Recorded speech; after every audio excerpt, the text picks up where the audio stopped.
Itaas ito ng noo at itinaas ang braso upang ipakita sa kanya ang mabato nitong braso na nag-flex. Sharpshooter. Tapos mahilig. Natawa siya dahil sa ngisi nito. Muli itong humalik sa kanyang tiyan. Nagmo-morning sickness ka na ba? I'm feeling bad. I feel like I'm not worthy as your fiancé. I don't even know that you're pregnant. Sus, wag mo isipin yun. Wala pa lang talagang signs kaya hindi mo napansin. Di pa ako nagsusuka o nagiging mapili sa pagkain kaya ganoon. Binuhat siya nito.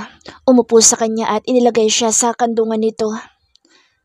From now on, promise me that you will tell me everything what you feel, what you want, and what you are thinking. Hindi ka naman maiinis sa akin? Sinandal niya ang ulo sa dibdib nito. Pinakinggan ng malakas na tibok ng puso nito. Of course not. Hindi ako mapapagod na intindihin ka lalo ngayong magiging daddy na ako. I should be a good example to my son. Son? Hindi pa nga tayo siguradong lalaki. Paano kung babae? He shrugged, kissed her neck and cuddled with her. Then, she will be my princess. After all, you are my queen. Iniyakap niya mga kamay sa leeg nito. Bukas na tayo uuwi sa probinsya namin, di ba? Hindi natuloy ang balak nila noon dahil wala silang naging bakanteng oras noong nasa Maynila sila. Maraming importanteng bagay na inasikaso ang nobyo sa trabaho nito. Alam niya kung gaano ito kapagod sa trabaho kaya minabuti niya na munang ipagpaliban ang pag-uwi sa kanila. Yes, matagal na kitang inaaya pero ayaw mo. Ayaw mo ba ako ipakilala sa mga magulang mo? Bakas ng pagtatampo sa boss nito. Siyempre, gustong gusto. Pero pakiramdam ko hindi pa ako handa. Pabago-bagong isip ko. Napahinga siya ng malalim. Pero ngayon kailangan ko ng lakasan na loob ko dahil magkakaanak na tayo. Gusto kong maging parte sila ng pinakamasayang araw ng buhay ko. That's great. Desisyon mo lang ang hinihintay ko. Tuloy na tayo bukas. Anya. Kahit sa pagligo ay nakaalala ito sa kanya. Natatawa at napapailing na lang siya dahil sa reaksyon nito. Ayaw siyang iwan kahit saan siya magpunta sa parte ng bahay. Bawat hakbang niya ay pinapaalala nitong maging maingat.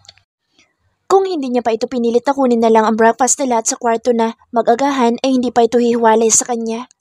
Tulad ng balak nila ngayong araw ay pupunta sila sa ospital at hahanap ng pinakamagaling na OB-GYN.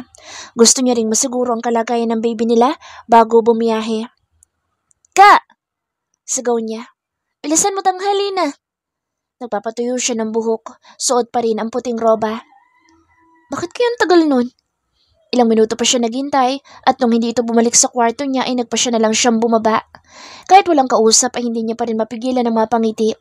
Napakagaan ang pakiramdam niya. Siguro dahil na rin sa kanyang pagbubuntis. Ga? Tawag niya ulit habang pababa ng hagdan. Walang sagot. Nagtuloy-tuloy siya sa pagbaba hanggang sa makarating siya sa malapit sa sala. Napatigil siya sa paglalakad nang marinig ang pamilyar na boss ni Troy. Kumunot ang kanyang noo. Hindi niya alam na pupunta ito ngayon. Alam kong ginagawa ko. Huwag mo akong pangunahan. Kinabahan siya sa malakas na boses ni Shete.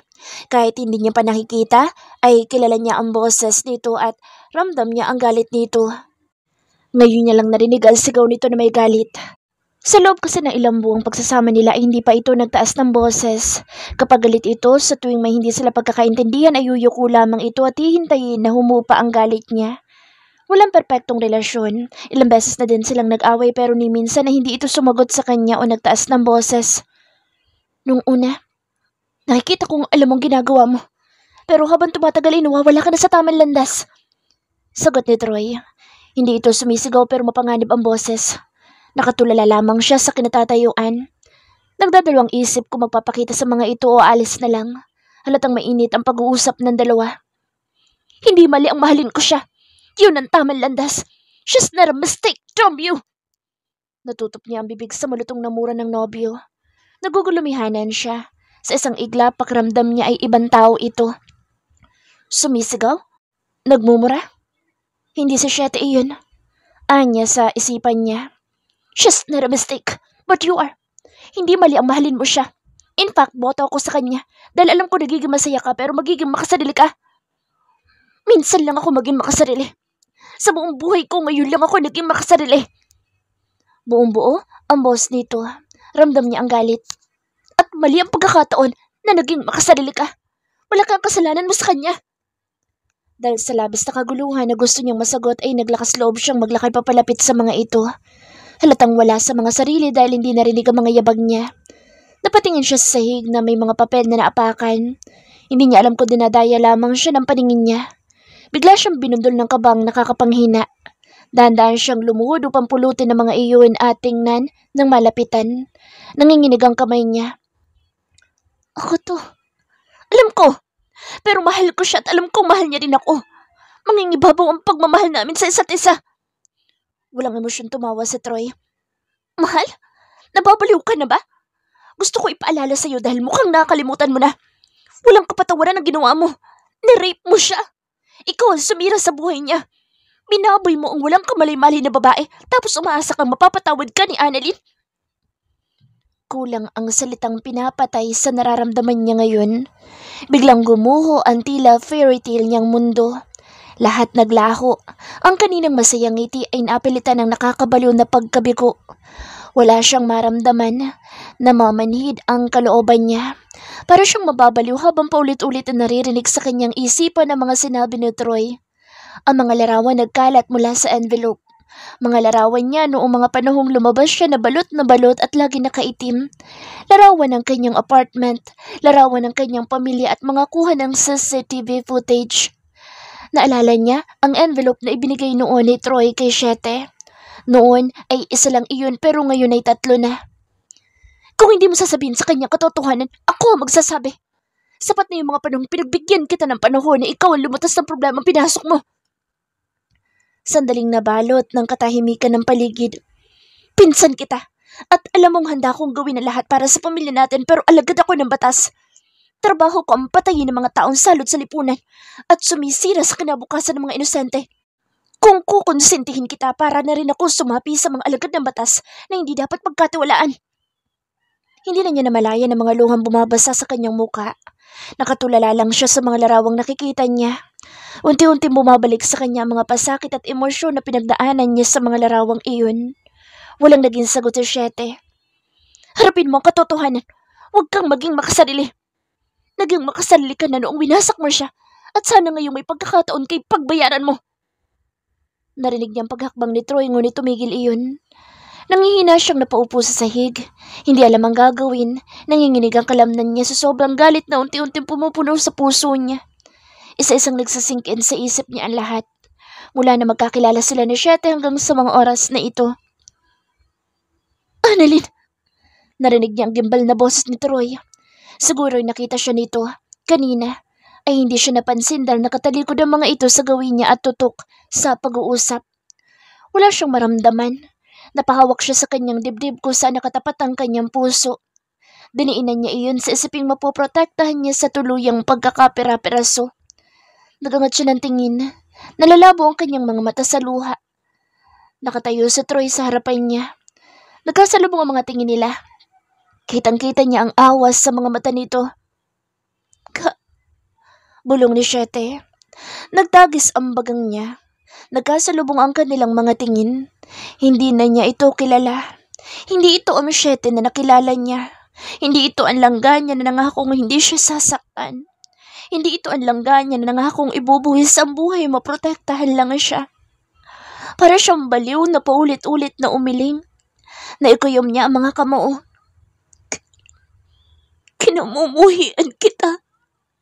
Sambit niya, puno ng pagkapuot ang kalooban. Akman lalapit ito sa kanya pero sumigaw siya. Ayaw niyang makita ito. Ayaw niyang muling mapalapit sa balat nito. Layuan mo ko! Layuan mo ko! Halos magwala na siya. Nakita niya ang pagguhit ng sakit sa mga mata nito pero wala iyon sa sakit na nararamdaman niya ngayon. Halos mamilipit siya sa paghagulhol. Pagkaramdam niya ay lumulutang ang kanyang isip. Wala siyang matinong maisip. Para siyang paulit-ulit na pinapatay habang humihinga. Maring niyang kinagat ang labi. Kuyom ang mga kamao. Mas lalo siyang napahikbi kapag nakikita ang mga larawang nagkalat sa sahig. Siguro'y itinapon iyon ng kung sino sa dalawa habang nagtatalo. Langga! Sambit ni Shete. Nagtangka ulit itong lumapit sa kanya pero umatras siya upang mapalayo dito. Kung noon ay ayaw niyang makita ang mga luha nito, ang nasasaktan nitong ekspresyon ngayon ay nasasabi niyang dapat lang iyon sa lalaki. Huwag mo kong tawagin langga! Umiling siya habang pinagsisisihan ng mga araw na naging masaya siya kapag tinatawag siya ng endearment na iyo ni Shete. Hindi kita kilala. Lumuhod ito habang sa Troy napasandal sa likod ng couch sa buong kanyang ulo. Hindi niya halos matingnan si Shete dahil sa naninikip na puot sa kanyang dibdib. Sari-sari ang nakababaliw na emosyon na kumakain sa kanya. Hanggang ngayon hindi niya pa rin mapagtanto kung bakit yun nagawa ng lalaki. Taliwas iyon sa pagkakakilala niya dito. Napakabait nito kaya ngayon para siyang mababaliw na malaman na ito ang lalaking sumira sa buo niyang pagkatao. Magpapaliwanag ako, Ga. I'm sorry. I'm sorry. Humahagulhol din ito. Pulang-pula ang mukha sa labis na pagluha. Tinakpan niya ng kanyang kamay ang mga tenga. Ayaw niya itong pakinggan. Walang kahit na anong paliwanag na makabubura sa sakit na nararamdaman niya. Mas malala pa sa pagtraidor ang nararamdaman niya. Naloko siya. Pinaikot sa magagandang gawi. Winasak ang buong pagkatao. Ayoko marinig ang boses mo. Napasinok siya. Hindi na ako maniniwala sa'yo. Nadidiri ako sa'yo. Baboy ka. Demonyo ka. Sigaw niya. Wala siyang pakialam kahit na masaktan nito sa mga sinabi niya. Walang-wala iyon sa mga ipinaranas nito sa kanya mula noon hanggang ngayon. Sinira mo lahat sa akin. Sinira mo mga pangarap ko. Sinira mo ang masaya kong buhay. Dahil sa'yo hindi ko na nakita ang pamilya ko. Dahil sa'yo naging madumi ang tingin ko sa sarili ko. Dahil sa'yo ginusto kong kapusin ang buhay ko. Halos mapao siya sa pagsigaw. Nakaluhod ito sa harapan niya. Nakayuko humihikbi. Dahil sa'yo lahat. Wala kang awa. Niyakap niya ang tuhod. Gusto niyang pagaanin ang sariling kalooban pero paano niya magagawa iyon kung ang taong nagpapagaan sa lahat ng pasanin niya ay siyang lalaking nanakit at nagpabigat ng lahat sa kanya. Para siyang basang sisiw na yakap-yakap ang sarili. Nasasaktan siya. Sobra siyang nasasaktan. Nagmamakaawa ako. Nagmamakaawa ako.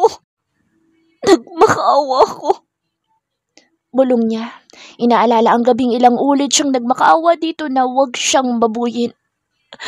Pero hindi mo ako pinakinggan. Umiyak ako sa harap mo para wag mong ituloy ang kahiyupan mo pero naging bingi ka.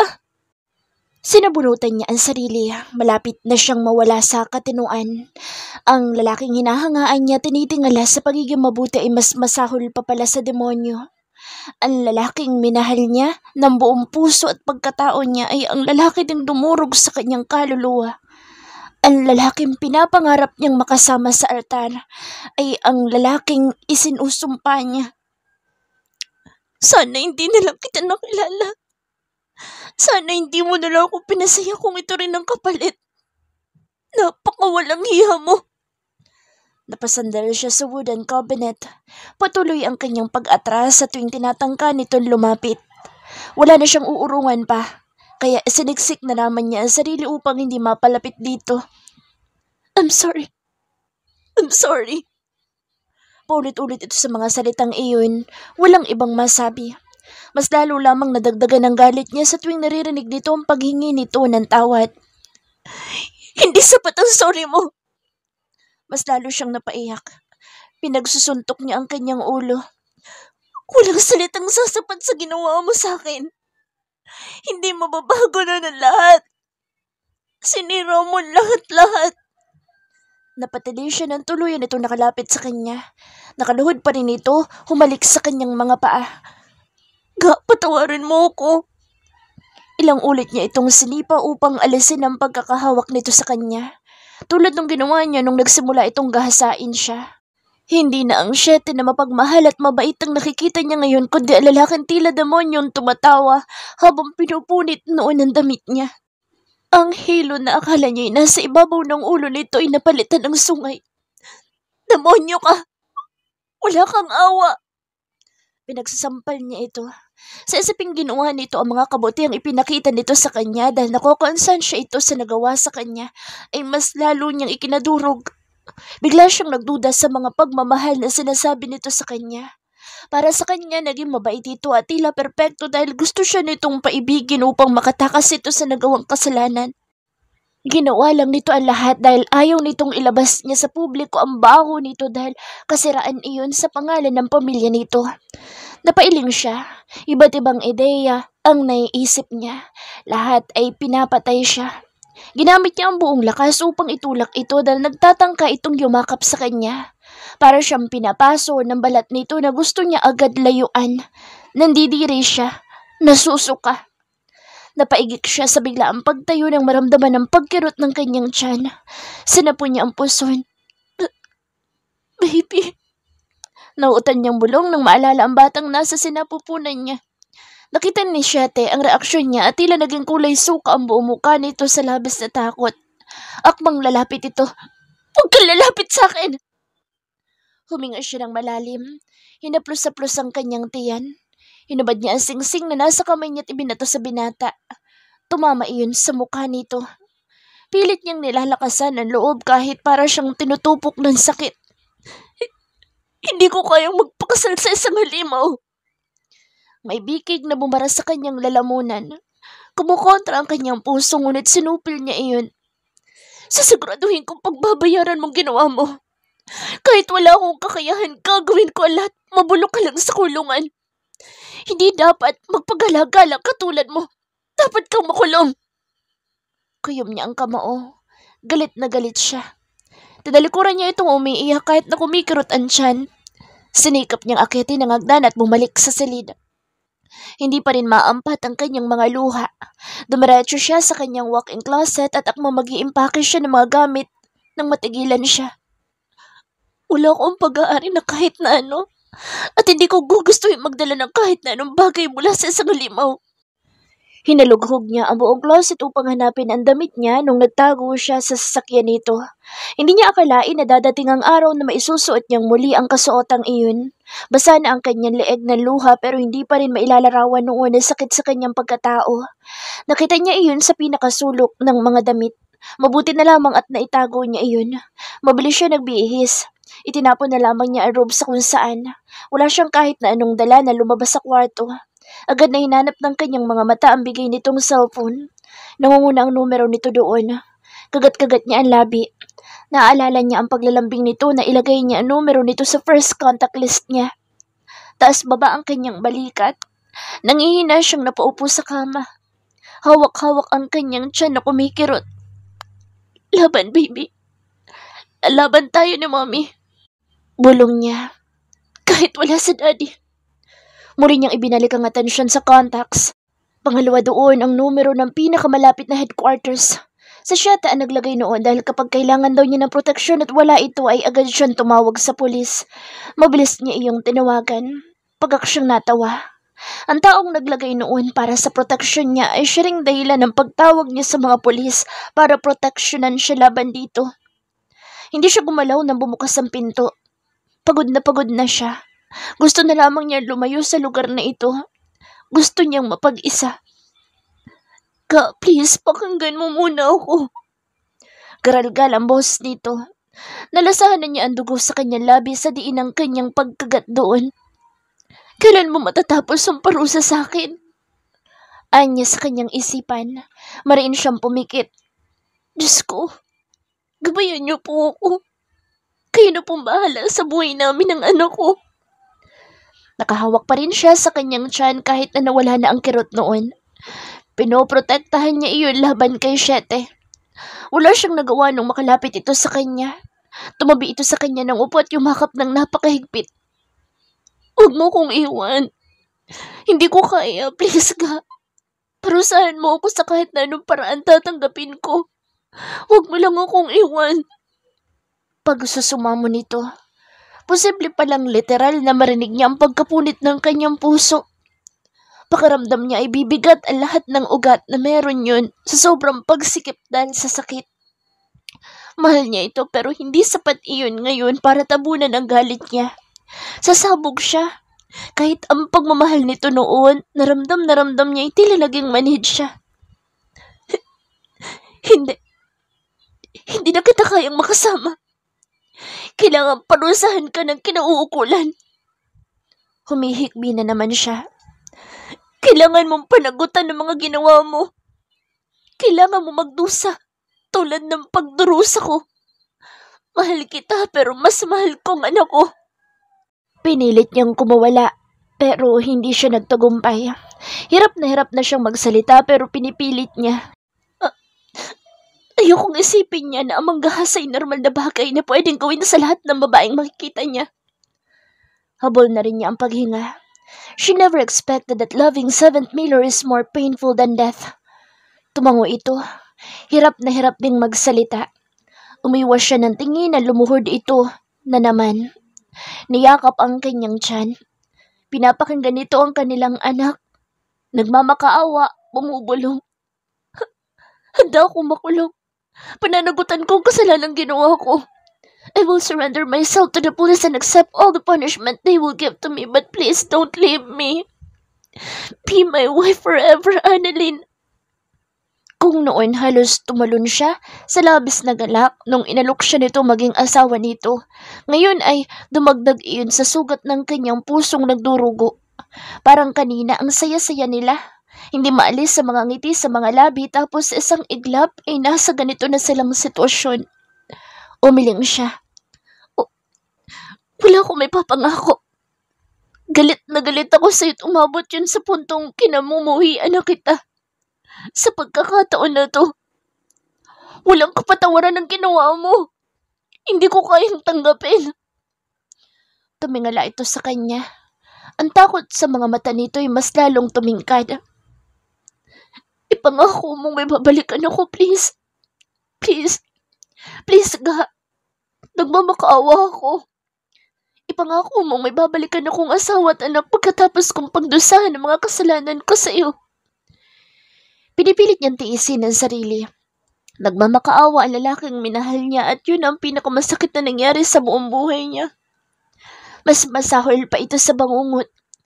He was lost. They were lost. Ngayon niya lang nakita ang pagmamakaawa nito na halos ikabaliw nilang pareho. Hindi siya binibitawan. Mas lalo lamang humihigpit ang yakap sa kanya. Lalayo kami ng anak ko. Tila asado iyong sumugat sa kanyang dila. She doesn't want to leave him, but she has no choice. Lalayo siya para sa anak niya, para sa sarili. Anak natin! Ako ang ama niya at ako ang asawa mo, Annalyn. Please, I'm begging you. Ang malalakas nilang iyak ang bumabalot sa buong silid. Nakabibinging mga hikbi. Simula ngayon ay anak ko na lang siya. Wala siyang ama at hindi mo ko asawa. Naikuyom niya ang mga kamao. Gusto niyang pagsasampalin ito. Gusto niyang magwala at isumbat dito ang lahat. Sinasabi ng puso niya na hindi pa sapat ang mga nasabi niya kanina dito pero nagtataksil ang puso niya. Unti-unting nangingibabaw ang pagmamahal niya. Nangingibabaw ang awa niya kay Shete at sa sarili niya. Kasabay ng sakit ay naalala niya rin ang mga nagawa nito para sa kanya. Ang mga pinagsamahan nila. He was a good boyfriend and fiancé and an ideal man. A perfect Prince Charming, but now that she unmasked him, he's evil. No! No, may Annalyn. Kung hindi ka mangangako, magpapakamatay ako. Bago pa man ako abutan ng mga pulis dito. Kung wala na akong babalik ang asawa at anak, tatapusin ko na rin ang buhay ko. Mamamatay ako kapag wala ka, Annalyn. Desperado ito. Hinalikan nito ang kamay niya, pababa sa hita, tuhod, hanggang sa kanyang paa. Sasabog na siya sa sobrang sakit. Ang paulit-ulit nitong pagmamakaawa ay mga itak na pumuputol sa bawat ugat ng kanyang puso. Langga, kahit anong parusa tatanggapin ko, wag lang kayo ng anak natin na maging kapalit, please. Maawa ka. Kahit ano, ga. Isunubsob nito ang muka sa tuhod niya. Ilang sandali pa ay tumingala ulit. Malikot ang mga mata nito at hindi na alam ang gagawin. Kahit tumanda ako sa kulungan, kakayanin ko. Basta alam kong may babalikan ako, please. Nalaka ang mga mata nito nung marinig ang sirena ng kapulisan. Malingaw-ngaw iyon palapit sa kanilang bahay. Mabilis itong tumayo. Bigong-bigo na nakatingin sa kanya. Bumaling ito sa nakabukas na glass door papuntang veranda. Basa na luha ang buong mukha. I'm sorry for being a bad fiancé. I'm sorry for failing you, my Annalyn. I love you more than the hatred you're feeling right now, Ga. Tumayo ito at naglakad patungo sa Porsche. Luhaan ang mga matang lumingon nito sa kanya. Langga. Nanganginig ang kanyang tuhod ngunit pinilit niyang tumayo. Malalaki ang naging hakbang niya upang lapitan sa 7 bago pa man ito tuluyang makapunta sa veranda. Mahigpit niya itong niyakap. Hindi niya alam kung kaya nitong patawarin ngayon pero ayaw niyang makita itong masaktan. Mariin niya ipinikit ang mga mata at sinandal lalo ang mukha sa likod nito sabay bulong.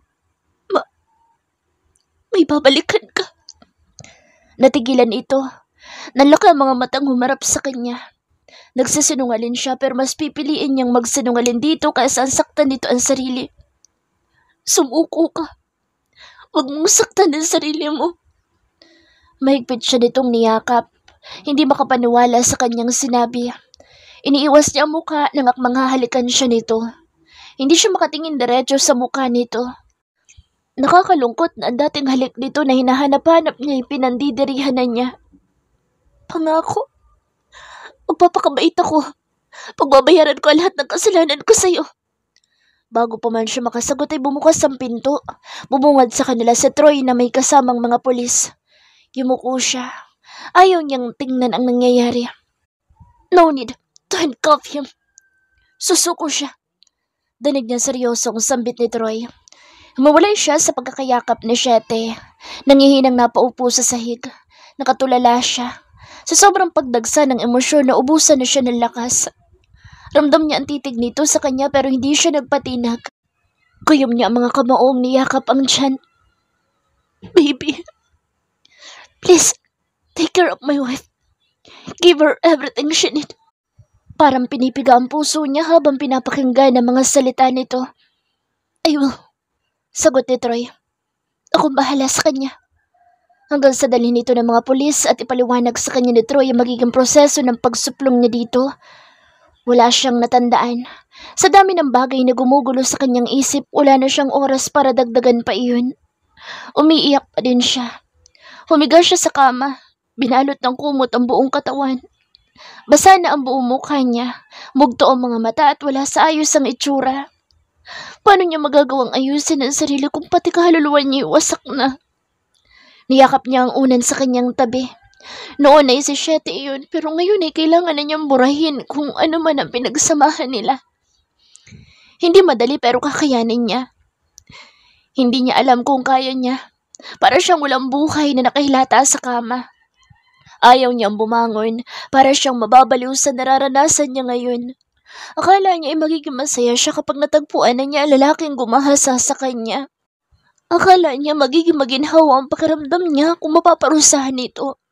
Pero bakit ganito ang nararamdaman niya? Bakit hindi siya masaya? Bakit nagdadalawang isip siya sa mga desisyon niya? Umiling siya. Paninindigan niya ang desisyon. Kailangan itong pagbayaran ng kasalanan. Hanggang sa nakatulugan na niyang pag-iisip na kahit nakapikit ay walang ampat sa pag-agos ang kanyang mga luha.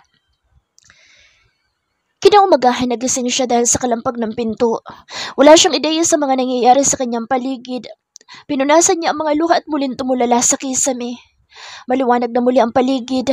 Umaga na pala. Nasapon niya ang tiyan dahil sa pagtunog noon. Hindi pa pala siya kumain. Gutom na siya pero wala siyang ganang gumalaw. Akala niya kapag natulog siya mawawala ang sakit sa dibdib niya pero maling akala lang pala. Nandoon pa rin ang kirot.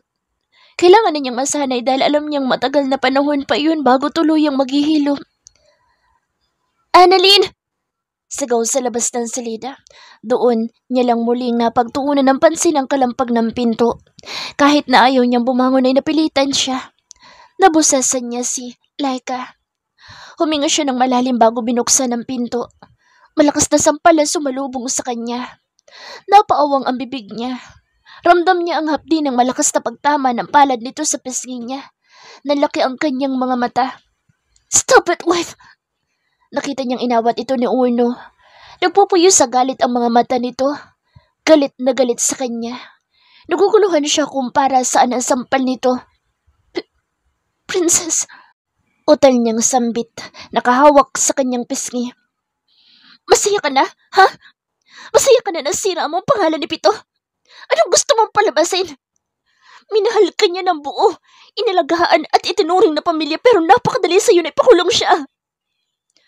Maluha-luha ito habang pilit siyang inaabot upang saktan. Napakurap-kurap siya. Mabilis na nanalabo ang kanyang mga mata. Lumuluhan na naman siya. Hindi siya makapaniwala sa mga sinabi nito. Hindi niya akalain na ganoon ang tingin nito sa sitwasyon. Tapos nandito ka pa sa bahay niya? Napakakapal na mukha mo! Nanggagaliiting sigaw nito. Nang mag-sink in sa utak niya na itong iparating ay naikuyom niya ang kamao. Hindi siya madaling magalit lalo't naging mabuti si Princess sa kanya pero hindi niya matanggap ang mga salita nito. Ikaw! Masaya ka ba na may pinagsasalitaan kang tao kahit hindi mo alam ang pakiramdam? Mahinahon ngunit may diing sabi niya. Nakita niya ang pag-iling ni Uno. Naisiguro nitong sabihin na wag na niyang patulan ang asawa nito. Nagtagis ang bagang ni Princess sa galit. Hindi siya nagpatinag. Tanong ko lang, nagahasa ka ba? Natigilan ito. Naranasan mo bang pandirihin ang sarili mo dahil binaboy ka ng laking hindi mo kilala? Naranasan mo namang kamuhian ang sarili mo dahil pakiramdam mo napakarumi mo? Naranasan mo namang bangungutin araw-araw habang nagmamakaawan na huwag sirain ang pagkatao mo? Pabalang niyang pinunasan ang kanyang mga luhang ayaw magpaawat. Hindi na nga siguro matatahimik ang buhay niya. Umagang-umaga pero sakit sa kalooban ang almusal niya. Hindi ito nakapagsalita. Kasi ako naranasan ko yun lahat. Mas masakit at mahirap pa kaysa sa mga sinasabi ko ngayon. Madali sa'yong husgahan ako at kampihan sa Siete dahil kapamilya mo siya pero hindi mo inisip ang nagawa niya. Nag-iwas siya ng tingin. Napahawak siya sa hamba ng pinto. Para siyang puputok sa galit at pagkadismaya. Hindi niya akalain kung sino pa ang biktima, siya pang hinuhusgahan. Ako ang binaboy. Ako ang naghirap kaya hindi mo maintindihan ang sakit kung hindi mo naranasan. May pinagsamahan kayo. Akala ko ba mahal mo siya? Nakita niya ang paglambot ng ekspresyon. Napahila mo siya at halos sabunutan ang sarili. Mahal ko siya. Mahal na mahal pero ang tunay na pagmamahal ang iniisip ang tama at makabubuti sa taong mahal niya. Hindi ibig sabihin na mahal ko siya ay kukonsentihin kong ginawa niya. Napasandal siya sa pinto. Nasasaktan na naman siya. Sariwang-sariwa pa rin talaga sa kanya at hindi niya makaya. Kung naghihirap ka bilang kapamilya niya, mas naghihirap ako bilang isang babaeng nagmamahal sa kanya. Higit pa sa buhay ko. Niyakap niya ang tuhod at doon magulhol. Hanggang kailan ba siya luluha?